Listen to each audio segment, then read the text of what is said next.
ketutup bisnya. Jadi yang namanya Jabal Uhud adalah sesuatu yang ada di depan mata kita. Ini adalah Jabal Uhud. Panjang dalam cerita di Google 7 km kan? Ya, 7 kilo. Kota Madinah. Nah, inilah Jabal Uhud. Nah, yang banyak orang tadi melihat dari mobil itu bukit kecil. Namanya Jabal Rumat. Jabal itu gunung, Rumat itu pemanah. Jadi Nabi menempatkan 50 pasukannya di situ. Kemudian ketika mereka sudah berada di Jabal Rumat, sama Nabi disumpah, kalian berjaga di Jabal Rumat ini. Apapun yang terjadi, kalian jangan turun tanpa ada perintah dariku. Awalnya peperangan Uhud ini dimenangkan oleh pasukan Kanjeng Nabi. Pasukan kafir Quraisy yang tadi dipimpin oleh Abu Sufyan, yang dipimpin oleh Hindun, yang dipimpin oleh Khalid bin Walid. Itu adalah orang-orang hebat yang pada akhirnya setelah Fathul Mekah mereka masuk Islam. Ya. Mereka masing-masing datang di sini punya misi macam-macam. Kalau Hindun dendam karena bapaknya yang bernama Abu Jahal itu terbunuh di perang Badar.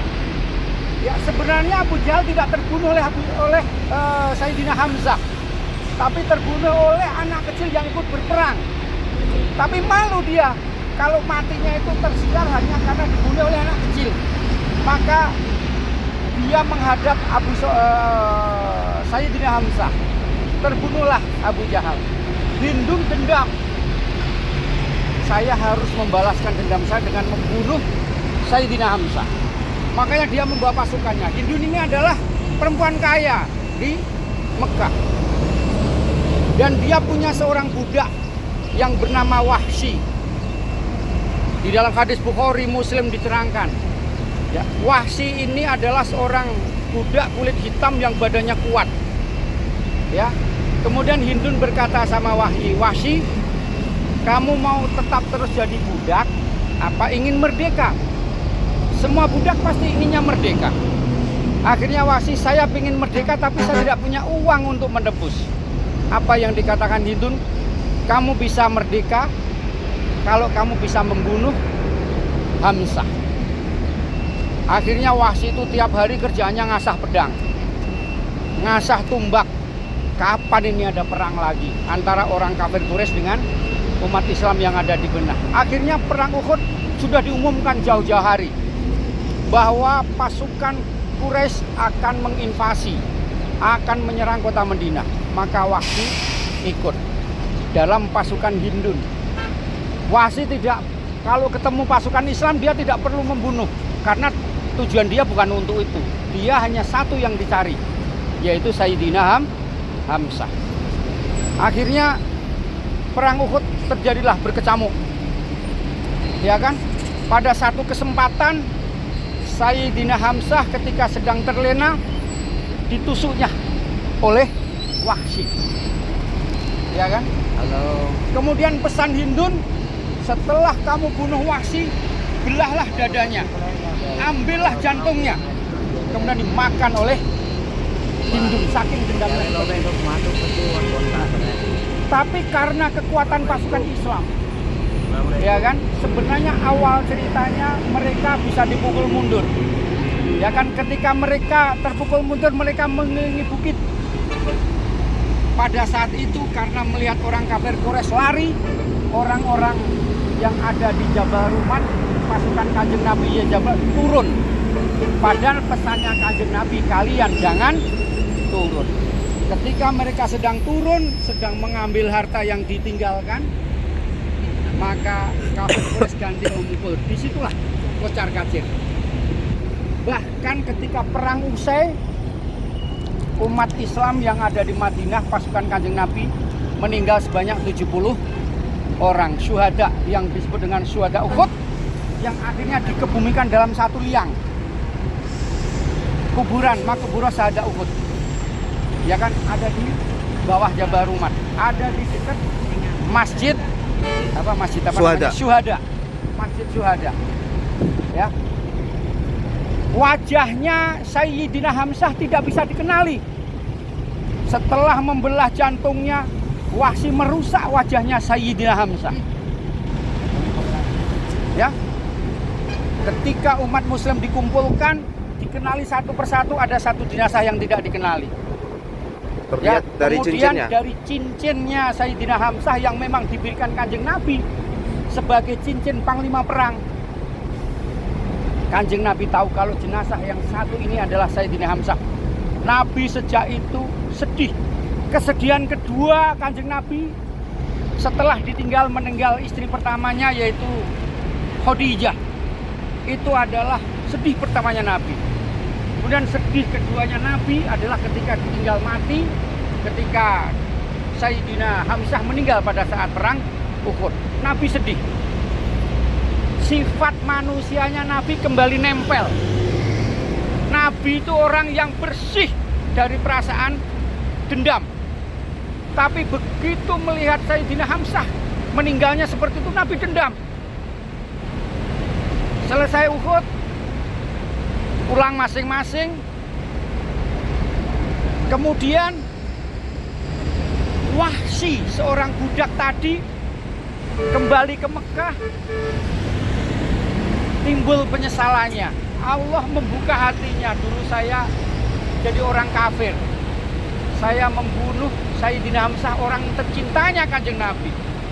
Akhirnya akhirnya si Wahsy ini datang ke Madinah, menjumpai Kanjeng Nabi Muhammad SAW.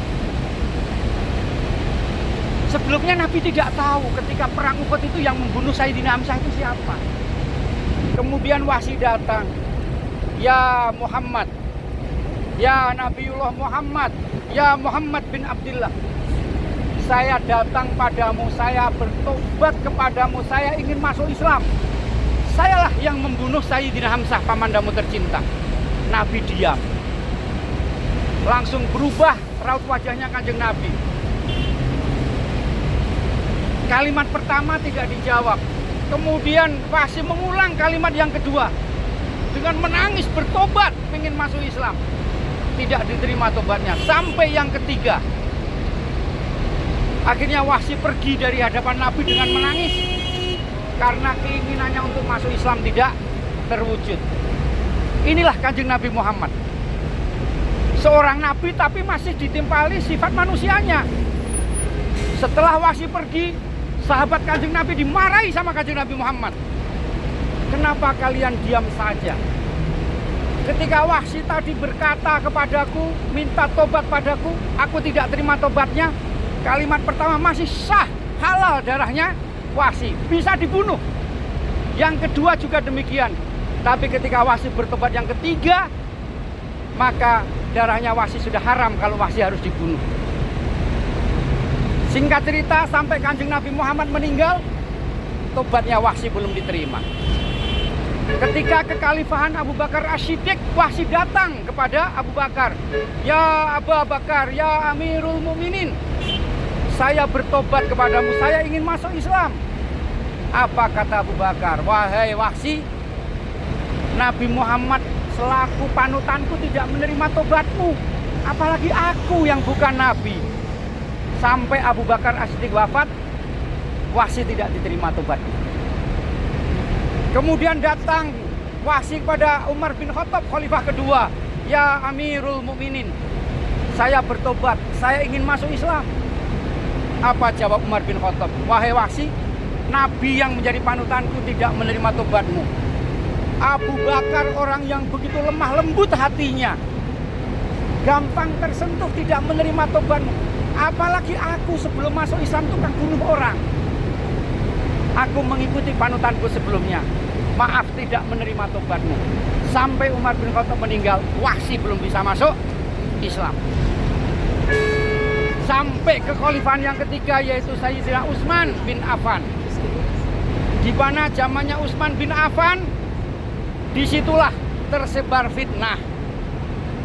Ya, di situ banyak tersebar namanya Sohibul Kadzab, Ashabul Kadzab, orang-orang yang berdusta.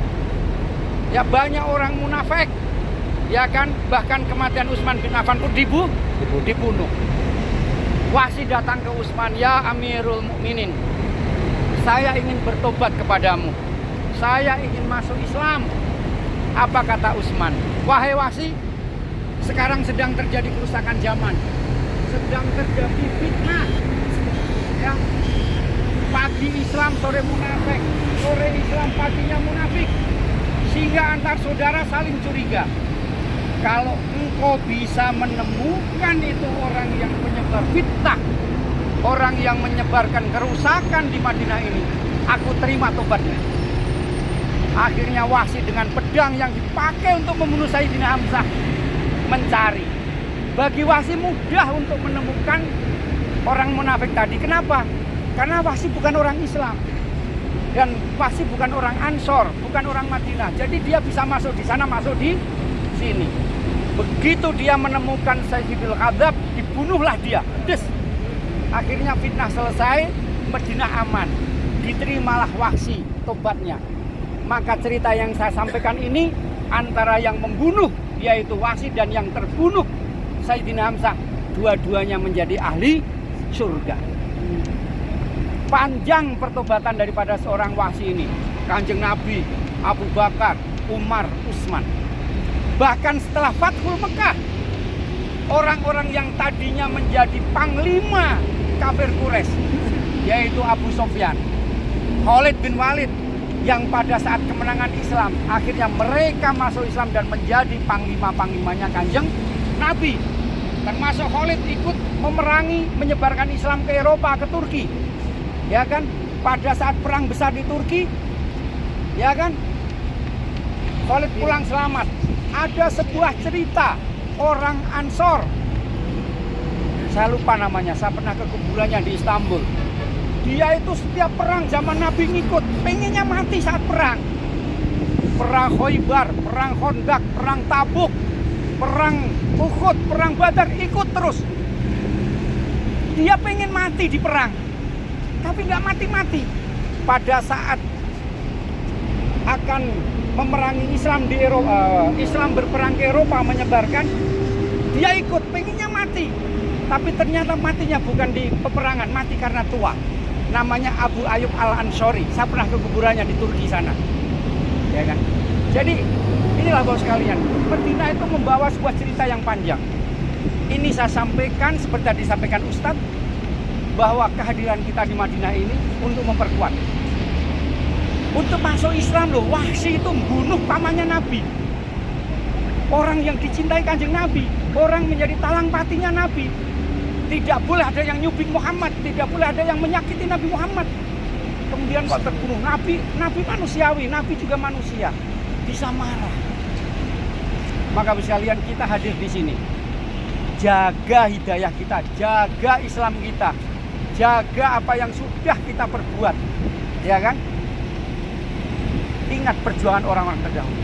Ini saya sampaikan, Bapak Ibu sekalian kesini tidak untuk jalan-jalan, foto-foto tok, tapi hikmah-hikmah yang kami sampaikan, yang Ustadz Jari sampaikan, itu senantiasa untuk memupuk kita, ya kan? Jadi saya bisa menyampaikan, saya sama Ustadz Jari walaupun beda generasi, kami satu pondok, kami satu perguruan, kami satu alumni, ya kan? Jadi kita kuasai Quran dan hadis. Mudah-mudahan kehadiran kita di sini, walaupun dari jauh, ini Jabal Rumah kelihatan dari sini. Disitulah 50 pemanah Kanjeng Nabi tempatkan. Disitulah gugurnya para syuhada Uhud. Kehadiran kita di sini menjadi saksi. Dan Uhud, Jabal Uhud adalah salah satu nama gunung selain yang lain seperti Jabal Sur, Jabal Nur yang disebut di dalam Al-Quran.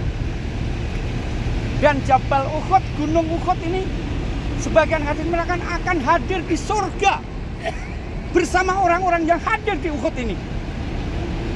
Mudah-mudahan kita yang hadir di sini nanti dipertemukan kembali di surganya Allah. Amin ya rabbal alamin. Bapak sekalian, inilah luar biasanya Uhud. Kalau tadi di Kuba kita dapat pahala umroh, kalau Uhud sebagian hadis menerangkan Uhud akan menjadi saksi dan menghadirkan orang-orang yang hadir di Uhud ini untuk dihadirkan di surga nanti. Termasuk kita hari ini, sekalian. Tentunya pada waktu di surga benderanya bukan wisata mulia, tapi ya kan? Ya kan? Bismillah. Insyaallah itu cerita saya, dongeng saya tentang orang yang terbunuh dan orang yang membunuh pada saat perang Uhud. Dua-duanya menjadi ahli jannah, menjadi ahli surga. Demikian dari saya. Terima kasih. Assalamualaikum warahmatullahi wabarakatuh. Kita akan kembali ke Masjid Nabawi, ke hotel. Kita akan melewati Masjid Kiblatain. Iya, insyaallah. Dua kiblat, tentang ceritanya Nabi dapat wahyu untuk merubah kiblatnya dari Masjidil Aqsa ke Masjidil Haram. Kita akan melewati tempat terjadinya perang Khandaq atau perang Parit. Di situ ada Masjid 7 atau Masjid Sabu'ah. Nanti kita lewat dan Ustaz Yaris akan menceritakan. Demikian, Assalamualaikum warahmatullahi wabarakatuh. Ayo kita kembali.